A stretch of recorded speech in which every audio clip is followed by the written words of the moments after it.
విధానంలో రాష్ట్ర ప్రభుత్వం 2 లక్షల రూపాయల రుణమాఫీ కార్యక్రమానికి సంబంధించి రెండో విడత రుణమాఫీ చేసే కార్యక్రమాన్ని ఇక్కడ ఏర్పాటు చేయటం చాలా సంతోషకరమైనటువంటి కార్యక్రమం. ఇది ప్రభుత్వానికి సంబంధించినంతవరకు.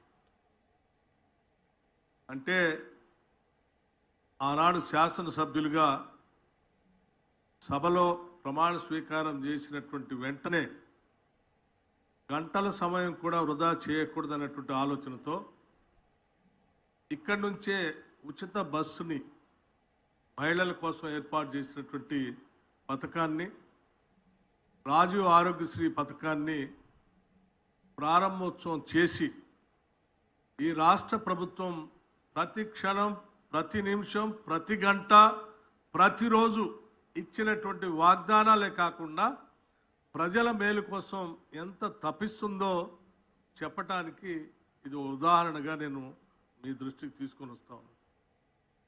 ఒక్కరోజు ఆలస్యమైనట్టే, అలా ఆలస్యం కాకూడదనేటువంటి ఆలోచనతోనే ఈ కార్యక్రమాన్ని ఇక్కడ ఏర్పాటు చేసి ఈరోజు రెండో విడత రుణమాఫీ కార్యక్రమాన్ని ముందు తీసుకొని పోతా ఉన్నాం. ఎంత త్వరితగతిని తీసుకొని పోతా ఉన్నామంటే జూలై 15వ తారీఖు నాడు 2024 నాడు డ్రాప్ లోన్కి సంబంధించి మొడాలిటీస్ ఫైనల్ చేస్తే 15వ తారీఖు నాడు మొడాలిటీస్ ఫైనల్ చేస్తే 18వ తారీఖు నాడు కేవలం 3 రోజుల వ్యవధిలోనే 11.50 లక్షల మందికి డ్రాప్ లోన్ వేవ్ చేయటం కోసం 6098.93 కోట్లని 10.84 లక్షల మందికి ఒకటేసారి ₹1,00,000 రుణమాఫీ పొందేటువంటి వాళ్ళందరికీ చేసి చూపించాం కేవలం 3 రోజులు. అట్లాగే రెండవ దఫా రుణమాఫీని కేవలం ఇదే జూలై మాసంలో 18వ తారీఖు నాడు మొదటి దఫా రిలీజ్ చేస్తే ఈరోజు రెండో విడత 6,190 కోట్లతో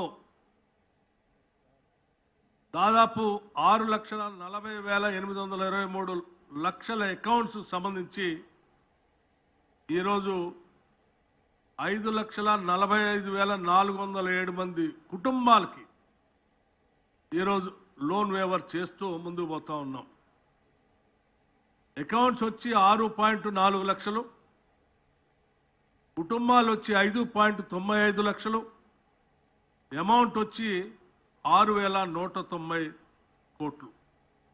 అంటే ఇప్పటికే 17.91 అకౌంట్లు, అట్లాగే 16.29 లక్షల కుటుంబాలు 12,208 కోట్ల రూపాయలని రుణమాఫీ కింద 31,000 రుణమాఫీ కోట్లలో 12,289 కోట్ల రూపాయలని ఈరోజు గౌరవ ముఖ్యమంత్రి గారు ఈ చెక్ ఇక్కడ నుంచి రైతుకి ఎలా ఇస్తూ ఉంటారో వారు ఆ చెక్కుతో పాటు వారు ఇక్కడ చెక్ ఇస్తూ ఉంటారు. చెక్కుతో పాటు ఈ 6,190 కోట్ల రూపాయలు కూడా ఆటోమేటిక్గా మిగతా రైతులందరికీ ఇక్కడ నుంచి అకౌంట్ నుంచి ట్రాన్స్ఫర్ అవుతూ ఉంటాయి. ఇదేదో ఒక చెక్ ఇచ్చేసి ఎక్కడి నుంచి పంపిస్తున్నారని ఎవరైనా భావిస్తే పొరపాటు. ఈ ఒక్క చెక్కుతో పాటు రాష్ట్ర వ్యాప్తంగా అందరి అకౌంట్లోకి క్షణాల్లో ఇక్కడ నుంచి డబ్బులు ట్రాన్స్ఫర్ అవుతూ ఉన్నాయి. అదే ఒకసారి పెద్దలు అధ్యక్షులు చైర్మన్ గారు ఇద్దరు ఇక్కడే ఉన్నారు, ఒక్కసారి గమనంలో తీసుకోండి. ఈ రాష్ట్ర ప్రభుత్వం నాకు బాగా గుర్తు, ఆనాడు ఇప్పుడున్నటువంటి రాష్ట్ర ముఖ్యమంత్రి రేవంత్ రెడ్డి గారు ఆనాడు రాష్ట్ర కాంగ్రెస్ కమిటీ అధ్యక్షుడిగా వరంగల్ నగరానికి ఇక్కడ నుంచి పెద్దలు రాహుల్ గాంధీ గారితో పాటు ప్రయాణం చేసే కార్యక్రమంలో భాగంగా వారితో పాటు నేను కూడా అదే హెలికాప్టర్లో ప్రయాణం చేశాం సిఎల్పి లీడర్గా. వరంగల్ రైతు డిక్లరేషన్ ప్రకటించేటప్పుడు 2 లక్షల రూపాయల రుణమాఫీ అంటే ఇది సాధ్యమా ఇది చేయగలరా? ఇది సాధ్యం కాదు. ఎందుకంటే 1 లక్ష రూపాయల రుణమాఫీ చేస్తానని చెప్పిన టిఆర్ఎస్ ప్రభుత్వం 2014 నుంచి 15 వరకు ఒకటేసారి చేయలేక 4 దఫాలుగా ఇన్స్టాల్మెంట్ చేసి ఆ 1 లక్ష రూపాయల రుణమాఫీ సంబంధించిన ఫలితాలను కూడా రైతులకి అందేటట్టు చేయలేక వడ్డీ విపరీతంగా పెరిగి విపరీతమైనటువంటి భారంలో పడినటువంటి సంగతి. అది కూడా ధనిక రాష్ట్రంగా తెలంగాణ ఆ టీఆర్ఎస్ ప్రభుత్వానికి ఒప్పచెప్తే చేయలేకపోయారు, చేయలేదు. అట్లాగే రెండోసారి 1 లక్ష రూపాయల రుణమాఫీ చేస్తా అని చెప్పి చివరి 4 సంవత్సరాలు కూడా చేయకుండా ఎన్నికలకి ముందు అరకొరగా కొద్దిగా చేసి వదిలేశారు. ఈ 2 ఉదాహరణలు దృష్టిలో పెట్టుకొని 1 లక్ష రూపాయలే ధనిక రాష్ట్రంగా ఈ రాష్ట్రానికి ఒప్పచెప్తేనే టీఆర్ఎస్ ప్రభుత్వం చేయలేక చేతులు ఎత్తేసింది. మరి మీరేదో 2 లక్షల రూపాయలు అంటున్నారు, ఇది సాధ్యమా అంటే ఆనాడు రాహుల్ గాంధీ గారు పిసిసి ప్రెసిడెంట్ గారు సాధ్యమే, ఇది చేయాల్సిందే, రాష్ట్ర ప్రజలకి రైతాంగ సోదరులకి కాంగ్రెస్ పార్టీని అధికారంలో తీసుకొచ్చి రైతాంగ సోదరుల కోసం కాంగ్రెస్ ప్రభుత్వం ద్వారా ఇందిరమ్మ రాజ్యంలో ప్రజా ప్రభుత్వంలో తప్పనిసరిగా చేస్తాం, మనకు సంకల్పం ఉంది, ఆ సంకల్ప బలంతో ముందుకు పోదామని చెప్పి చాలా గట్టిగా ఆనాడు వరంగల్ సభలో ప్రకటించినటువంటి రోజు నాకు ఇప్పటికీ గుర్తు అధ్యక్ష. అటువంటి సంకల్పాన్ని ఈరోజు నిజం చేస్తూ కేవలం ఆగస్టు లోపల ఆనాడు పార్లమెంట్ ఎన్నికల కంటే ముందు చాలామంది 2 లక్షల రుణమాఫీ చేస్తారులే అంటే ఏదో సంవత్సరం చివరికో లేకపోతే వచ్చే సంవత్సరమో 4 సంవత్సరాలు 5 సంవత్సరాల సమయం ఉంది కదా, సరే అప్పటికల్లా చేస్తారేమో కాంగ్రెస్ వాళ్ళు అనేటువంటి ఊహల్ని పటాపంచలు చేస్తూ ఎన్నికల కంటే ముందు పార్లమెంట్ ఎన్నికల కంటే ముందు ఒక సభలో ఈ రాష్ట్ర ముఖ్యమంత్రిగా ఆగస్టు నెలకల్లా 2 లక్షల రుణమాఫీ చేస్తామని చెప్పి సవాల్ విసిరొచ్చి ఈ చేసే కార్యక్రమానికి నాంది పలికినప్పుడు కూడా ఆశ్చర్యపోయారు. ఆ ఆశ్చర్యాన్ని ఈరోజు నిజం చేస్తూ ఆ 2 లక్షల రుణమాఫీని ఆగస్టు నెలకల్లా పూర్తి చేసి ఇచ్చినటువంటి ఛాలెంజ్ని వాగ్దానాన్ని ఇందిరమ్మ రాజ్యం కాంగ్రెస్ ప్రభుత్వం ఈ రాష్ట్ర ముఖ్యమంత్రి రేవంత్ రెడ్డి గారి నాయకత్వంలో యావత్ మంత్రి మండలి మొత్తం కూడా ఈ కళని ఛాలెంజ్ని నిజం చేస్తుంది, చేయబోతుంది అని చెప్పే కార్యక్రమంలో భాగంగానే ఈరోజు ఈ 2వ విడత చేస్తా ఉన్నాం.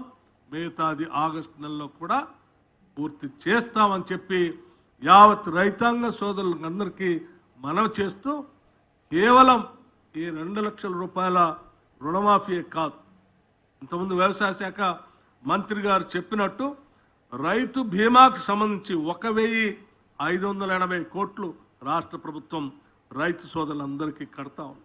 వాళ్ళు కట్టాల్సినటువంటి ప్రీమియంని 42 లక్షల రూపాయలు రాష్ట్ర 42 లక్షల రైతు సోదరులకు సంబంధించి 1,580 మంది రైతులకు సంబంధించి రైతు బీమా రాష్ట్ర ప్రభుత్వం కట్టబోతా ఉంది.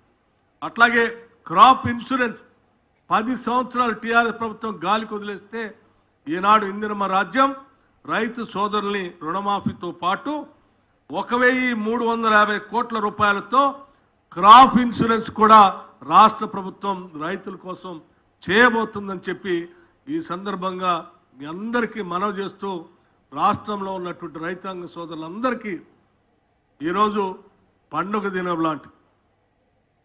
బ్యాంకుల్లో ఉన్నటువంటి రుణమంతా ఒకటేసారి మాఫీ అవుతూ ఉంటే అంతకంటే సంతోషం, పెద్ద భారం గుండెల మీద ఉన్నటువంటి భారం తొలగిపోతున్నట్టుగా వాళ్ళు ఆనందంలో ఈరోజు సంతోషాలతో పండుగ చేసుకునేటువంటి రోజుగా నేను భావిస్తూ ఉన్నాను.